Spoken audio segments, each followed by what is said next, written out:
Hello everybody, it's Terri Conrad with Bloom True, and I'm about to start on a new mixed media art journal, and I just wanted to share with you some of the goodies that I gathered from my stash. I've got fabric. These little scraps are from my own fabric collections from Spoonflower, but you know, you use what you got, so whatever you have in your stash, that's perfectly fine. I've got pre-painted little strips of paper, and then these are going to be the papers that I printed on 8.5 by 11 sheets of paper. I've got vintage paper. Here's another 8.5 by 11. These will all go inside the journal once I get it stitched together. And tomorrow, that's what I'm going to show you. I'll reveal the cover, and I'll show you how I include the papers inside, stitch it all together, and then we'll begin to do all the fun stuff, getting messy with the glue and collage and sentiments that are up here.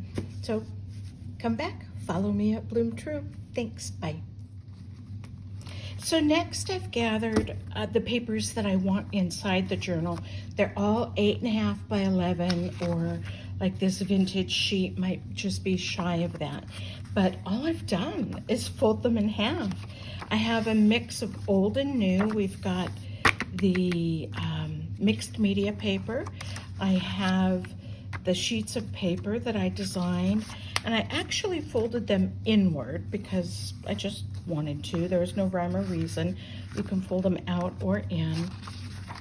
More mixed media paper, and I've got this vintage sheet, and now I'm going to gather it all together and clip it and begin stitching. Now I use a little gosh, I guess this is watercolor paper, and it's more or less a template for an 8.5 by 11 journal. I've got 3 holes or 3 dots here, the center up 3 inches and down 3 inches. And I've got my pages clipped together to hold them snug. And what I'm going to do is take my awl, and I've got this pad of paper underneath just so I don't scratch my desk. I'm gonna take my awl and poke it all the way through, kind of wiggle it in a circle to make sure that hole is nice and big. There's the other one, wiggle it around, and here is the third.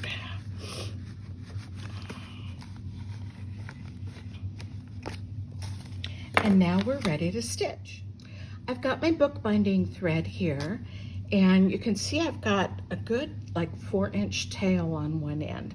And what I've done is measured like twice the depth of the journal, and that's going to give me enough room to tie off. So you want to begin by going through the center hole,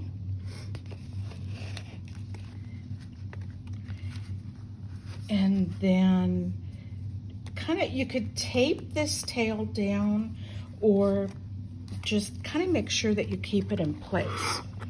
So now here I am. I've come through the center hole from the inside. I'm gonna go through the top and make sure you don't get your thread caught on the journal or the clips. And you wanna pull that taut. Whoops, pulled it a little too far. So let's bring that back through. Now I'm gonna come all the way down to the bottom, pull the stitching through, turn it over, come through the center, pull it up, make sure we're taut,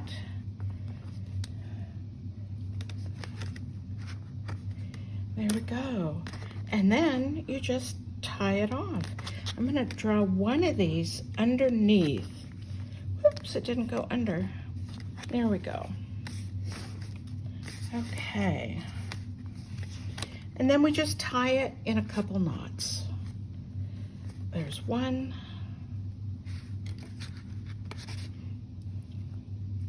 There's 2. And then I'll usually take these tails and tie a knot kind of where I want to trim it. There's there, and here's this one. This one's actually a little longer. Okay, so I've got some extra thread here, and I'm just going to trim it close to where those knots are. Take off the clips, and there you go. We've got the beginning of our journal. And now the fun part is going to be getting the paint and glue and gesso and paper scraps and all that good stuff and fill this with goodness. Thanks so much for staying with me on this. Next, we are going to create our first page. I've got this sweet little butterfly that I illustrated. As you can see, I've got the sentiments, unfurl your wings and fly. I have some pre-cut strips of paper that we're going to collage onto the page. I may use them all, I may only use part of them. And I have decided to go right into the center of the journal to begin. And this is a 2-page spread, and for the sake of time, I already went ahead and laid down just a really light layer of gesso. And I love that it gives, gosh, I don't know if you can see this on camera, but it just gives it a beautiful texture. And one of my favorite things to do is take a loose round brush, a big round brush. This one, I don't even know if it says, oh, size 14. So, and I get the bristles nice and wet. And then I'm just gonna choose, I've got my watercolors here. Here's the set of watercolor. You can't see it on camera. Let's see if I can move this up a bit. There we go. Okay, so I'm just gonna choose some color to lay it down. So we've got a lot of pinks and yellows in here. Gosh, you know what? I think I'm gonna go with some blue. No, pink, yellow, and green. I'm gonna go with green. Okay, I don't know how this is gonna turn out. I am winging it, no pun intended. And you know what else I think I might do? I have a spray bottle here, somewhere. Here it is. I'm gonna spray this a little. It'll just help the paint move a little more easily, kind of flow.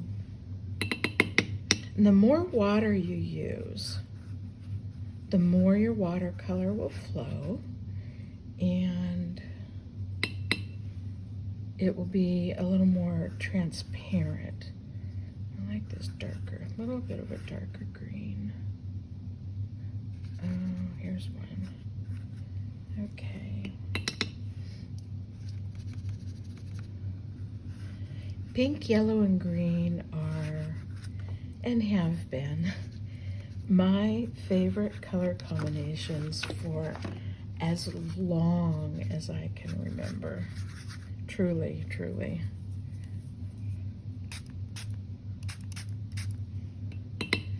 I wonder what your favorite color combinations are.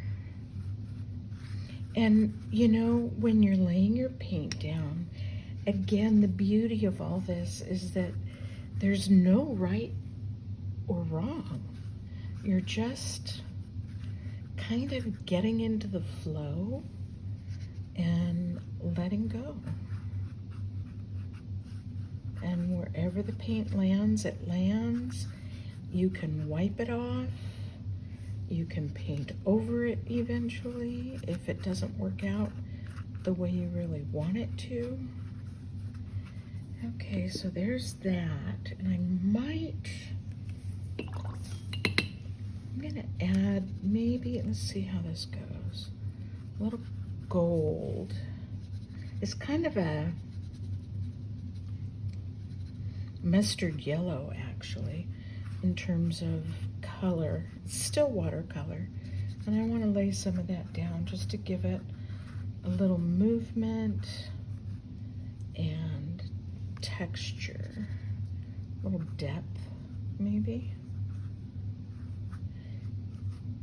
And I'm just laying it down. Again, there's no rule to how you do this, and that's what is so rewarding and so fulfilling when I'm painting like this. I find such great comfort when I do this, and I hope you do too. Whoops, that's a brush hair. Let's try and get that out of there. There we go, how funny.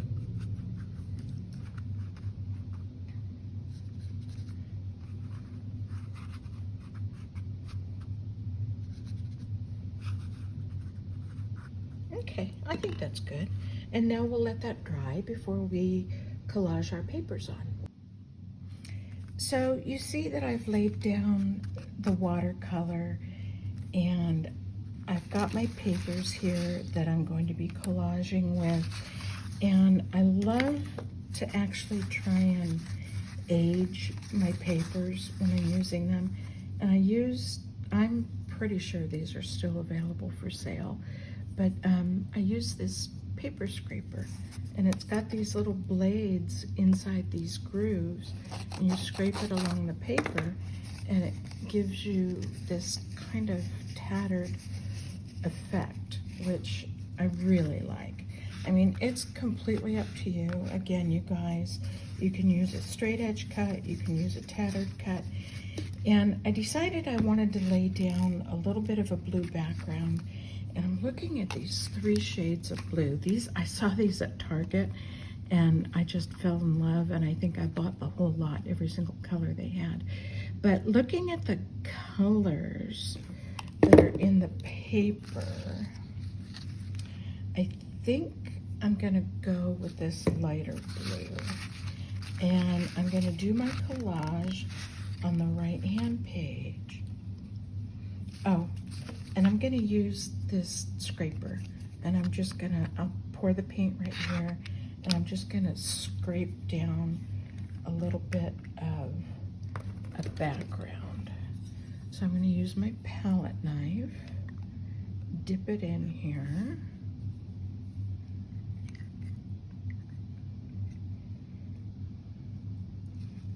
and just scrape across.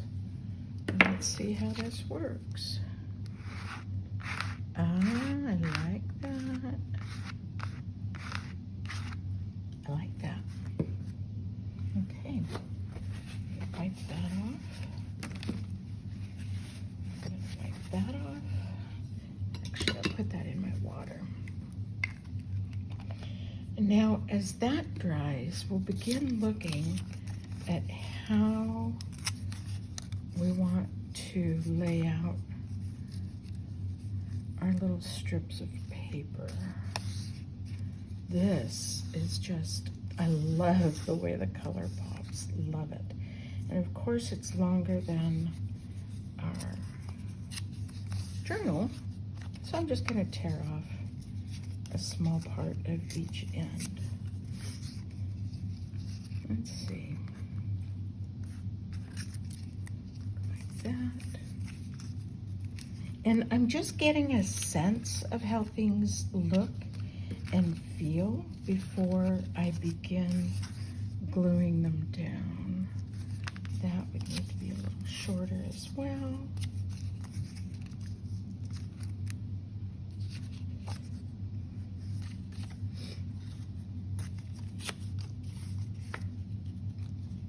And I see, actually, as I'm laying these down, they're kind of covering up the blue paint. But that'll let a little bit peek out there. I wonder if I want to, you know what? I think I do. I want a little more to peek out on that left side.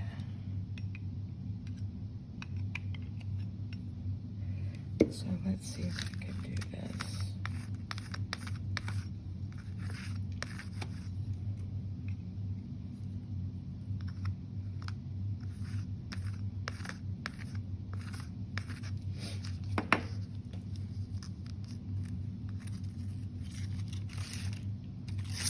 Maybe I don't use that one. Maybe I don't use that one. There. We'll go like that. Like that. And I think, oh yeah, okay. Let's see here. I want to make sure the writing is going in the proper direction. Oh, I love that. Look how pretty that is. And then we can put the blue up there. And then we've got the contrast there. And then little butterfly will go there. And I think I might stitch her. I'm not quite sure yet, because I thought it would be fun to have it be interactive where you can lift up the wings. So let's get started on gluing. Okay, I have glued my papers down on the page, and I stitched the little butterfly. This would have been much easier to do with a sewing machine and just run a straight stitch, actually all the way up and down, and have some threads hanging. But my sewing machine isn't working right now. So I just hand stitched it and tied off the knot. And gosh, wouldn't it be fun to tuck a little note under her wings? But right now, I want to take this sentiment and kind of decide how to lay it out. Unfurl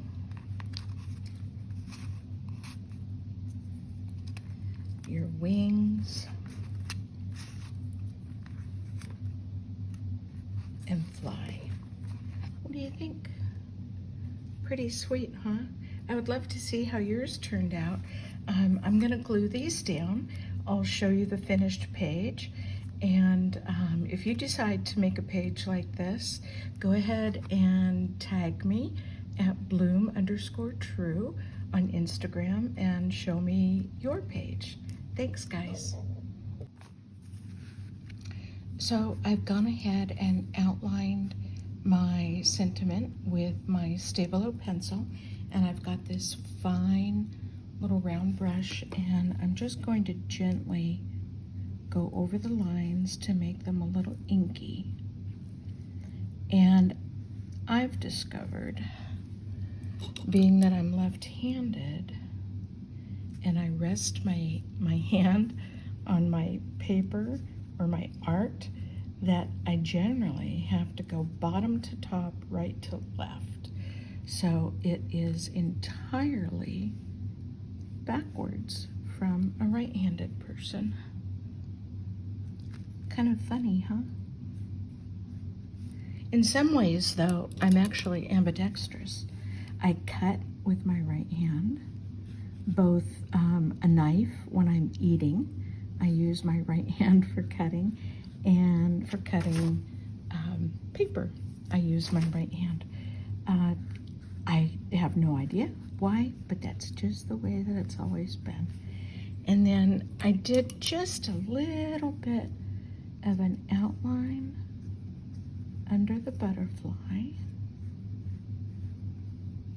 just to give it a little depth right there. And look what I put underneath. Soul Care. There you go. I hope you guys enjoyed this. I'm going to continue to fill out this journal and add the pages both to my IG account and to the YouTube channel for this journal. So I hope you will have courage to start showing up and letting yourself be seen, just as you are today, here and now. Lots of love. See you guys later. Oh, hey, be sure to follow me at bloomtrue on Instagram and subscribe to that YouTube channel for Bloom True as well. I really appreciate it. Thanks so much.